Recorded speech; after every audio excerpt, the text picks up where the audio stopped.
All right. Hey, how you doing? Dr. Jim here. And on today's live video, I'm excited that you're here because we're going to be talking about a concept that, man, I see so often happen in physical therapy. Actually, first off, let's start off by talking about the condition that we're going to be talking about, and that is neck and shoulder pain. So neck and shoulder pain is obviously very, very common. Lots of folks get this. In fact, the predominant kind of population that I tend to see neck and shoulder issues with are with folks who sit in front of a computer all day. Go figure. And today we seem to be doing that more and more than ever, right? Being in lockdown and quarantine and such. But anyone who's kind of a keyboard cowboy, right? In front of a computer all day, looking at small screens or laptops, so maybe you're an engineer, attorney, IT, any sort of administrative staff. These folks tend to be in front of a screen, sitting and engaged in what they're doing. And when they are engaged in what they're doing, gravity's acting on the body constantly, and then we tend to go into poor posture. And poor posture is a huge thing that causes neck and shoulder pain. So what I want to do is I want to talk about one specific exercise that we tend to use in physical therapy that helps to improve the posture that goes awry when you sit too much in front of a computer. And I'm going to show you the common errors that happen with this exercise and how to remedy it so that you'll never have an exercise actually increase the pain that you're trying to treat. That these exercises will actually reduce these issues and reduce your pain. So if you don't know who the heck I am, my name is Dr. Jim. Nice to meet you. I am a state licensed physical therapist here in the state of Michigan.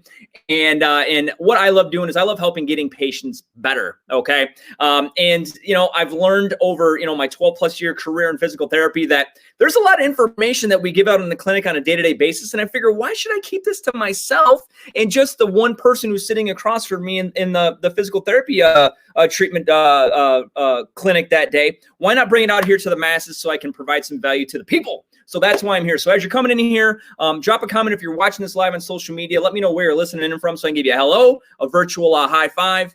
And if you're watching this later on, again, if you're watching this on the replay on social media, then drop like a hashtag replay into the comment section, and I'll come back later and say hello. So again, posture, horrible from a side view when you're at your computer. How many people do you know sit up like this and they type and they watch and they got everything nice and straight in alignment? Probably not too many people, right? Now, how many people do you know?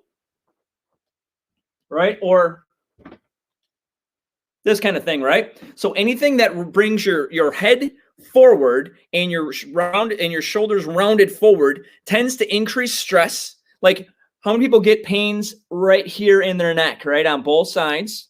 And then how many people end up getting pain kind of right at the base of the skull? These are very common areas where we find what are called trigger points, or areas of kind of tightened up muscle. You can actually get some neck pain right at the base of your skull that can produce some radiating headaches over the top of your head, or maybe around your ear and into your face and jaw. And a lot of these things can be fixed with improving the posture and improving the strength of the muscles that will maintain better posture. So again, as I always say, number one is you have to be aware of what's going on. If you didn't know that this is killing your neck, or taking your phone and doing like the text neck thing is killing your neck, you have to be aware that these positions are hurting you, okay?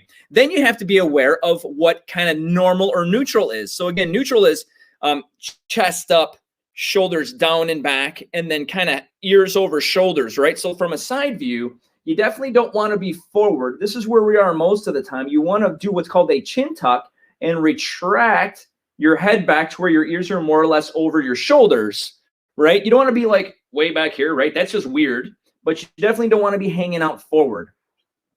Now, an exercise that we give out in the clinic, I give this out all the time. It's called a row, right? So you can do a rowing exercise either in the seated position. You can do a rowing exercise standing. There's tons of different ways, different variables that you can do it.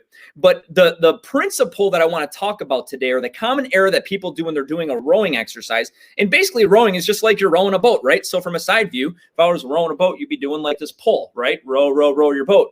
Well, what we do is we'll use TheraBand. Again, these stretchy bands are awesome. And what I like to do is I like to take this TheraBand, and I do this for patients when I discharge them all the time. I'll take a big, long piece of TheraBand. I'll tie a knot right in the middle of it, okay? Just tie a knot in it.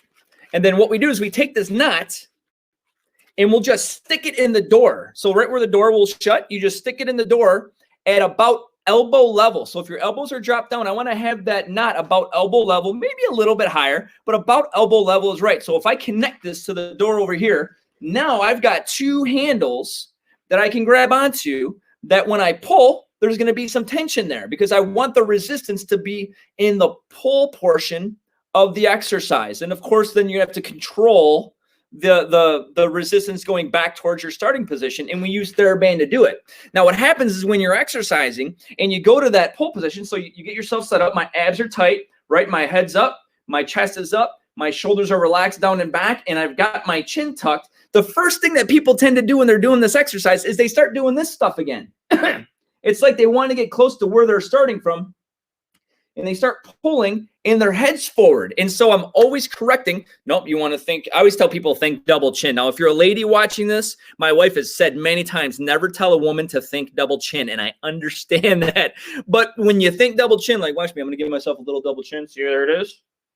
When you give yourself a little double chin, it's your muscles. I call them your neck abs. These muscles right here in the front of your neck. They pull back and they get your head right over the upper trunk here. It engages muscle, which will actually help you to support your neck. And now you're in a good position to use your arms to do the row. Now, here's the second most common error that people do when they're doing a row is when they go to pull their arms back. So even if they keep their neck in a good position, chest is up, chin tucked, right? Shoulders are down. As they pull the resistance back, especially when they get to the end of the row, that their shoulders go.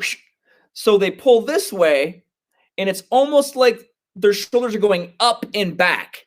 Now, these muscles right here, remember where I showed you these muscles right here where you get a muscle knot right there? Guess what attaches there? Your Shrugger muscles. So, the muscles that do this, that allow for you to bring your shoulders up towards your ears, those shoulder Shrugger muscles, one of them particularly attaches right on the top corner of your shoulder blade right here. And what happens is if you're trying to do an exercise to improve your posture, to get your shoulders back, so that you're not doing the rounded shoulders thing like you're clickety-clacking on the keyboard. If we're actually trying to do this and get our body to be more opened up, bigger chest, shoulders down and back, and if you're constantly rowing and pulling those shoulders up, you're going to come back the next day to therapy and you're going to be like, I don't know what you did, but my neck is killing me. And quite frankly, I don't like to hear complaints, right? I like happy patients, people with decreasing pain levels.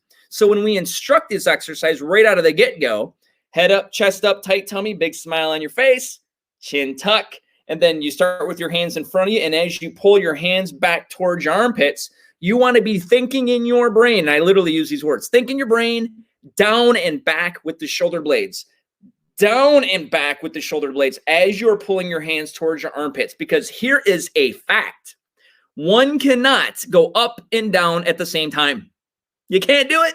You can't go up and down at the same time. It is absolutely impossible. So if your brain is saying, okay, down and back, I'm pulling, my head's up, my chest is up, tight tummy, chin tuck, my neck abs are on, and I go to pull my hands back, and I'm thinking down and back as I pull back, you will absolutely inhibit or turn off these neck muscles, these shoulder Shrugger muscles, and the likelihood of someone coming back saying that their neck or their shoulders hurt is significantly reduced. And I thought of one little bonus tip here too. Sometimes with that particular exercise, either people are jutted forward with their head or they're shrugging up towards their ears. Or here's the third thing. They'll come back and they'll say they've got pain in the front of their shoulder. Now, bonus tip. I wasn't even going to tell you this one, but I'm going to tell you this one just because I like you. You've got a tendon right here in the front of your shoulder called the long head biceps tendon, okay? Your bicep, it's got two tendons. One comes up and attaches on the socket. It comes up on another spot and attaches a little bit further on the inside or inside part of your shoulder. Two tendons. Well, this long head biceps right here, the long head can be put on repetitive stretch, and you can create like a stretch irritation over that biceps tendon. So if anyone ever has any shoulder issues, or if I'm doing this exercise particularly for the shoulder, I always tell patients to go through a range of motion that feels 100% comfortable. And if they have any pain as they're coming back, let's say that their shoulder hurts when their elbow goes past the midline of their trunk. If they're coming back here and it's like that part hurts, well, then we just tell people to stay the heck out of that range and stop when your elbow gets directly to the midline of your chest. So it would be here. Head up, chest up, tight tummy, chin tuck, right? Big smile. And then as you pull your hands back, you're thinking down and back with those shoulder blades, and you would stop with your elbows right at the mid part of the trunk and focus on that down and back shoulder squeeze. And then you bring your arms forward again, down and back, squeeze, and then go forward again. And that, ladies and gentlemen, is the anatomy of how to do a rowing exercise properly to where you're not going to flare up your neck. You're not going to flare up your shoulder. And as the bonus tip, you won't take off the long head biceps tendon and give yourself pain in the front of your shoulder. So hopefully you got some value from today's live video. If you did, let me know in the comments below. Again, if you're watching this on social media, and if you haven't already checked out ptinstantly.com, make sure you go over there and check out what we got cooking. Definitely got some goodies for everybody over there. So have a great rest of your day, and I look forward to sharing with you again in the next video. Take care, and God bless you.